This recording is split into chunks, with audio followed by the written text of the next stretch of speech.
สวัสดีครับผู้ฟังทุกท่านครับพบกับรายการรักสิ่งแวดล้อมทางสวทแพร่ FM 91 เมกะเฮิรตซ์ครับเช้าวันพฤหัสบดีที่ 21 สิงหาคม 2568 อยู่กับผมแสวงเป้าเพชรเป็นผู้ดำเนินรายการครับเริ่มต้นกันในช่วงเช้าๆครับกับวันที่แดดสดใสแดดร้อนเปรี้ยง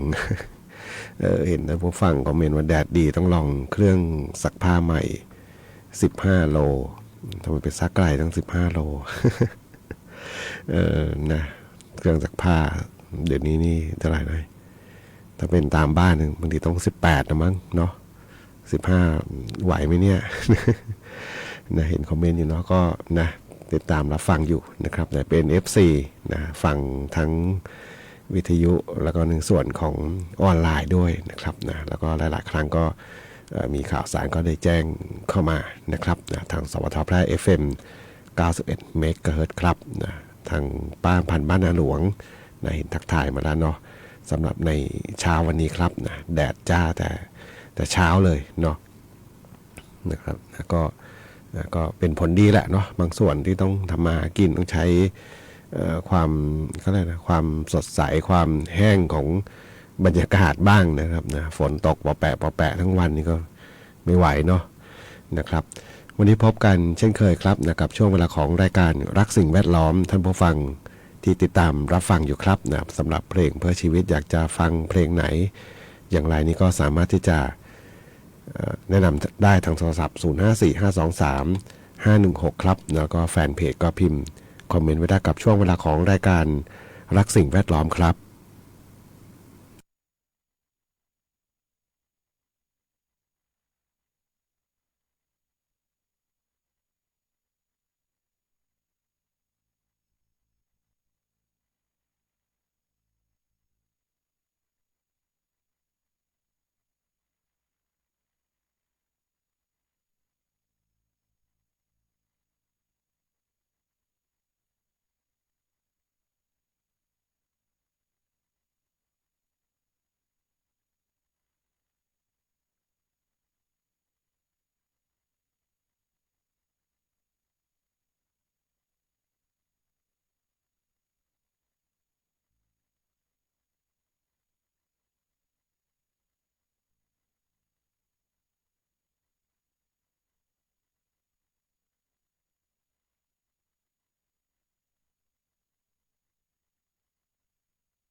กับบทเพลงที่ได้รับฟังจบลงไปครับนะรักที่กินไม่ได้นะที่ท่านผู้ฟังถามถึงก็มาในช่วงเวลาของรายการรักสิ่งแวดล้อมทางสวทแพร่ FM 91 เมกะเฮิรตซ์เช้าวันพฤหัสบดีที่ 21 สิงหาคม 2568 ครับนะแล้วก็ท่านผู้ฟังจากทางอำเภอ2นะสวัสดีครับผมกำลังกินข้าวอยู่นะบอกผมยังไปไหนไม่ได้นะเจ็บเท้านะหายไวนะครับนะก็เป็นท่านผู้ฟังอีกท่านหนึ่งเนาะที่ติดตามรับฟังอยู่แล้วก็ถามไถ่พูดคุยเข้ามา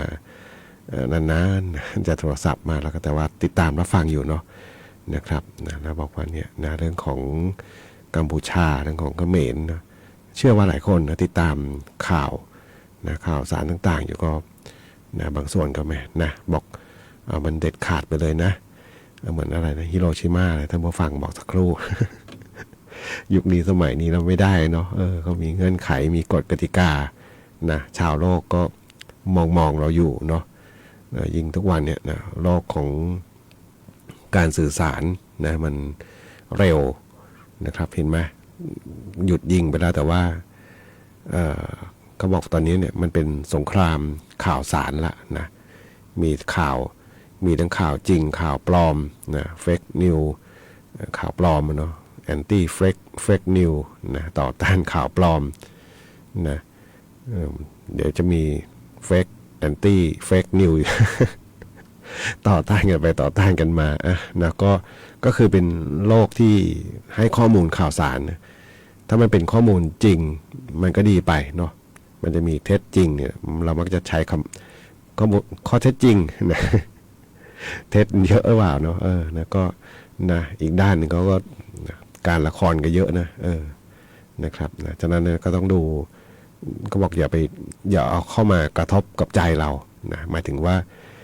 ดูข่าวสารตัวนี้นะอย่าเอามาเก็บมาเป็นอารมณ์เนาะบางคนนี่ฉุนเฉียวโกรธเกรี้ยวขึ้นมา นะมันนะคือในใจนะความรักประเทศชาติมีนะแต่ไม่ใช่เขาบอกว่าอย่าด้านธรรมะเนี่ยเขาบอกอย่าให้ปล่อยโดยเฉพาะข่าวสารทุกวันนี้มัน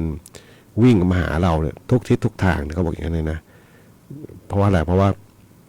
เรามีเครื่องมือที่จะรับข่าวสารเนี่ยบนมือเรานี่แหละนะสมาร์ทโฟนเนี่ยนะบางคนกินข้าวก็พกไปด้วยเนาะทำกับข้าวก็พกด้วย ไม่ใช่พกนะถือดูด้วยนะทุกสิ่งทุกอย่างทุกวินาทีนะอยู่ที่มือเราเนี่ยนะแล้วก็เปิดดูยิ่งเปิดดูยิ่งถ้าปล่อยให้ข่าวสารตรงนี้เข้ามากระทบเรามากๆนะแล้วเราปล่อยให้มันมีผลกับใจเราเนี่ยนะปัญหาเลยนะ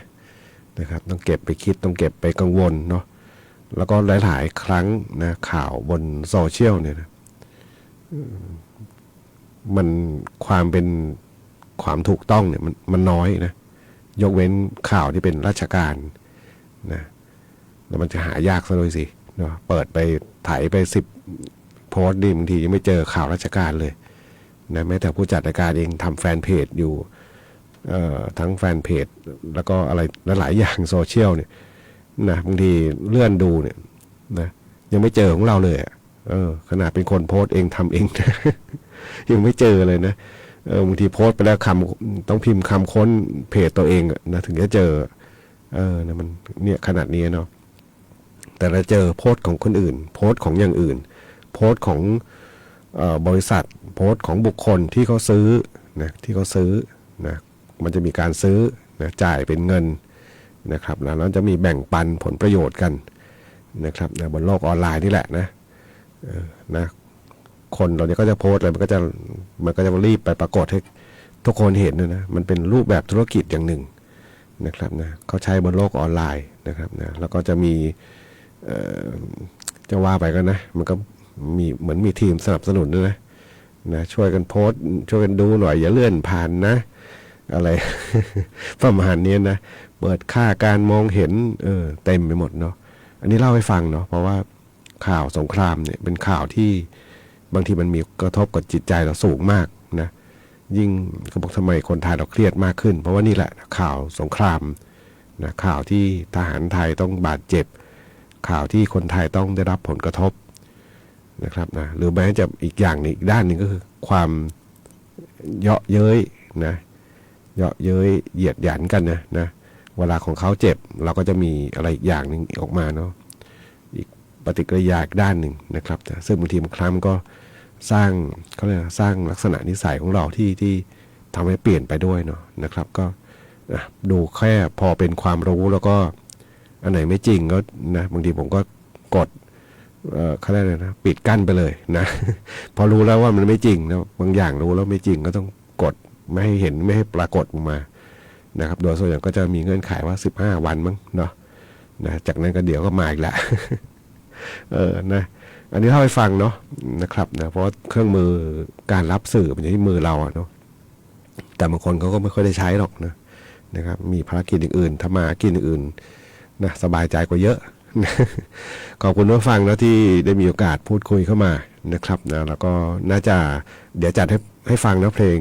วันนี้ไม่ได้ขอแต่รู้ว่าชอบเพลงนี้สำหรับงานเพลงของคาราบาวแม่สายครับ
ก็บทเพลงของคุณหงาคาราวานครับนะสำหรับบทเพลงถังโถมโหมแรงไฟครับนะปืนกับปืนมันยิงมาเรายิงไปแบบนี้เลยไหมนะนะการรบนะของทหารนะก็คือการรบเนาะคือการฆ่านะการรบนะรบกับอริราชศัตรูนะครับนะการผลักดันนะปัญหาตามแนวชายแดนต่างๆนะปกป้องอธิปไตยนะครับนะก็เป็นที่ทราบกันดีเนาะนะครับนะที่ปรากฏเป็นข่าวอยู่ต้องบอกทุกวินาทีนั่นคือชีวิตนะครับไม่ใช่เรื่องเล่นๆไม่ใช่โพสต์กันขำๆนะครับนะหลายอย่างทุกวันนี้นะความเปลี่ยนแปลงทางโลกของการสื่อสารนะครับแล้วก็เห็นมีบางท่านก็โพสต์ไว้น่าคิดกันเนาะว่าทำไมต้องเปิดเผยหน้าตาแต่ที่จริงผมก็เชื่อว่าหลายอย่างไม่ได้มีถูกปรากฏมาเป็นข่าวหรอกเนาะทางการทหารเนี่ยเขาจะไม่ให้นักข่าวเข้าไปทำข่าวเนาะไม่ใช่ว่าอะไรก็อิสระเสรีต้องเปิดเผยทุกเรื่อง ไม่เห็นข่าวศึกก็รู้หมดเนาะนะครับเหมือนกับครั้งหนึ่งเนาะวิทยุแห่งประเทศไทยนี่แหละนะเคยมีคนก็ตำหนินะเขาเขียนจดหมายไปตำหนิสมัยก่อนยังไม่มีโซเชียลแบบนี้เนาะจะมีรายการข่าวยามเช้ามั้งนะจำชื่อรายการไม่ได้แล้ว แต่ก่อนเนาะจะมีผู้ประกาศข่าวนะชอบรายงานข่าวเป็นเกี่ยวกับภาคใต้นะครับตอนนี้กำลังทหารของเรากำลังเปลี่ยนผัดโน่นนี่นั่นนะแจ้งทุกสิ่งทุกอย่างละเอียดยิบเลยนะจนเขาก็มีจดหมายไปบอกเนี่ยมันเป็นเรื่องการทหารเนี่ยเป็นความมั่นคงไม่ควรจะนำมาเผยแพร่ถามว่าจริงไหมก็จริงนะนะแต่ถ้าอีกด้านหนึ่งข่าวที่มาเผยแพร่มันไม่ใช่ข่าวจริงล่ะ คือสิ่งที่ว่าปรากฏเป็นข่าวบางทีในเรื่องของความมั่นคงเนี่ยนะก็ไม่ต้องไปอยากรู้หรอกเนาะนะครับผมเองยังไม่อยากรู้เลยนะว่ามันเป็นอะไรยังไงนะยกเว้นมันมีคนที่เขาเกี่ยวข้องแล้วก็โพสต์ออกมาอย่างเมื่อคืนนะนั่งเข้าเวรอยู่ราวสักน่าจะเกือบ4 ทุ่มแล้วเนาะนะครับเห็นมีโพสต์ด่วนกันเยอะเลยนะทั้งเพจของหน่วยงานราชการทั้งผู้สื่อข่าวในพื้นที่นะบอกว่ามีได้ยินเสียงปืนเล็กดังนะ2-3 นัดอะไรเนี่ยแล้วก็มีเสียงลักษณะคล้ายเสียงระเบิดนะบริเวณด้านปราสาทตาเมืองควายใช่ไหมถ้าจำไม่ผิดเนาะแล้วก็ทางกองทัพภาค 2เขาก็มีโพสต์ข้อมูลนี่ผมก็ไปอ่านดูนะเพราะว่าเขาก็สันนิษฐานว่านะเป็นข้อสันนิษฐานว่าทหารของกัมพูชานะมีการเปลี่ยนเวรกันแล้วก็พลาดไปเหยียบกับระเบิดนะนี่คือข้อสันนิษฐานนะครับนะส่วนอย่างอื่นอันนั้นไม่ใช่ข้อจริงหรือว่าอาจจะเดายังไงไม่รู้นะบางคนก็ไปผู้สื่อข่าวบางคนนะอ่านข่าวช่องอะไรที่เป็นมีชื่อเสียงนะก็มาโพสต์นะว่าได้ข่าวว่าทหารเขมรเหยียบกับระเบิดแล้วก็มาขออะไรนะรักษาที่เมืองไทยอะไรอย่างเงี้ยนะจนบางทีบางคนเขาก็มันกลายเป็นความไม่น่าเชื่อถือไป อันนี้เล่าให้ฟังว่ามันเกิดขึ้นเมื่อคืนเนาะแต่ก็ตอนนี้เขาก็มีคำชี้แจงแล้วล่ะนะจากหน่วยงานที่เกี่ยวข้องว่าเข้าใจว่าทางฝั่งกัมพูชาเหยียบเองเนาะก็เลยมีคอมเมนต์มีอะไรต่างๆที่บอกนะน่าจะวางแล้วก็จับไม่ได้กลางคืนนะผมเชื่อว่ามันกลางคืนด้วยแล้วก็ไอ้ที่วางไว้นะใครวางไว้บ้างแล้วก็หมายถึงว่าฝั่งเขาเนาะเพราะว่าดูเมื่อวานรายการที่เขานำเจ้าที่ลงไปตรวจสอบนะมันจะมีลักษณะ2 อย่างก็คือการวางระเบิดเนี่ยวางเพื่อไม่ถึงกับมุ่งหมายถึงชีวิตนะจะวางเป็นจุดห่างๆกันเพราะว่ากับระเบิดไอ้รุ่นเนี้ยเขาบอกว่าไอ้ที่เป็นพลาสติกเนี่ยมันเป็นลักษณะกับระเบิดทำให้บาดเจ็บนะแต่บาดเจ็บก็แรงนะตัดขากันเนี่ยนะแล้วมันจะมีอีกอย่างนึงก็คือวางประสงค์ทำร้ายถึงชีวิตอันนี้จะวางเป็นกลุ่มนะเขาบอกจะวางหลายๆลูกอยู่กลุ่มเดียวกันนะพอเหยียบระเบิดแล้วก็ล้มลงมาก็ใส่อีกลูกประมาณนี้นะอันนี้ฟังจากทหารที่เขาชี้แจงให้กับทหารที่เขามาดูงานต่างๆเมื่อวานนี้ทางหน่วยงานความมั่นคงก็พาลงไปในพื้นที่เนาะก็ตรวจแล้วก็เนี่ยเป็นลักษณะแบบนี้เนาะ นี่เล่าให้ฟังนะว่านี่แหละนะการรบนะรบเพื่อที่จะแต่แต่ก็ต้องชัดเจนว่าของเขา ทำทุกอย่างเนาะมันครบยากจริงๆ นั่นนะเอาก็ว่ากันไปนะเรื่องของการรบเราอยู่ห่างไกลก็ดูแล้วก็เป็นกำลังใจกับทหารของเรานะครับไปฟังเพลงกันต่อครับกับช่วงเวลาของรายการรักสิ่งแวดล้อมทางสวทแพร่ FM 91เมกะเฮิรตซ์ครับ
กับบทเพลงที่ได้รับฟังจบลงไปครับแง้มใจของคาราบาวที่ท่านผู้ฟังถามถึงก็มาในช่วงเวลาของรายการรักสิ่งแวดล้อม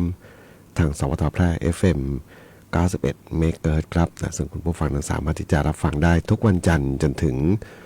วันศุกร์ครับหลังจากรับฟังข่าว 9 นาฬิกาถึงเวลา 10 นาฬิกาครับนะมีเพลงเพื่อชีวิตเปิดให้กับท่านผู้ฟังรับฟังกันเป็นความสุขกันในช่วงเช้าๆของการทำงานครับนะวันนี้ก็ถือว่าภาคเหนือเนาะดูพยากรณ์อากาศอยู่จากแผนที่เสี่ยงภัยฝนตกหนักถึงหนักมากเนี่ยภาคเหนือไม่มีสีเหลืองเลยมีแต่สีขาว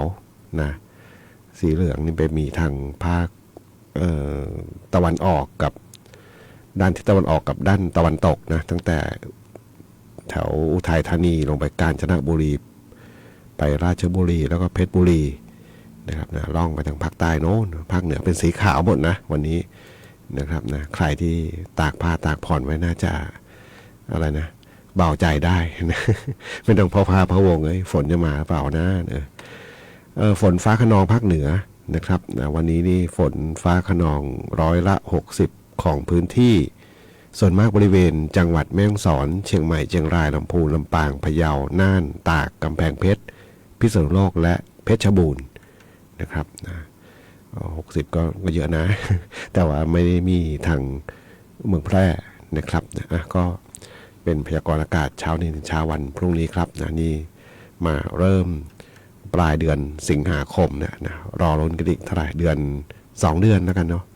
นะกันยาตุลาจะครึ่งเดือนนะรอลุ้นว่าจะมีพายุอะไรมันมาหรือเปล่านะน้ำจะท่วมหรือเปล่านะข้าวของไว้บนที่สูงก็ไว้ก่อนเนาะ อย่าเพิ่งรีบเอาลงมานะเหนื่อยนะครับนะเก็บของหนีน้ำเหนื่อยเนาะเหนื่อยทั้งเก็บหนีเหนื่อยทั้งล้างตอนล้างอีกนะตอนรักษาให้มันสวยงามอย่างเดิมนี่แหละลำบากเนาะวันนี้รายการสิ่งแวดล้อมทางสวทแพร่ FM 91 เมกะเฮิรตซ์มาถึงช่วงท้ายรายการครับคงต้องนำรายการท่านผู้ฟังไปก่อนพบกันใหม่ในวันพรุ่งนี้ขอความสุขความโชคดีจงมีแต่คุณผู้ฟังทุกท่านสวัสดีครับ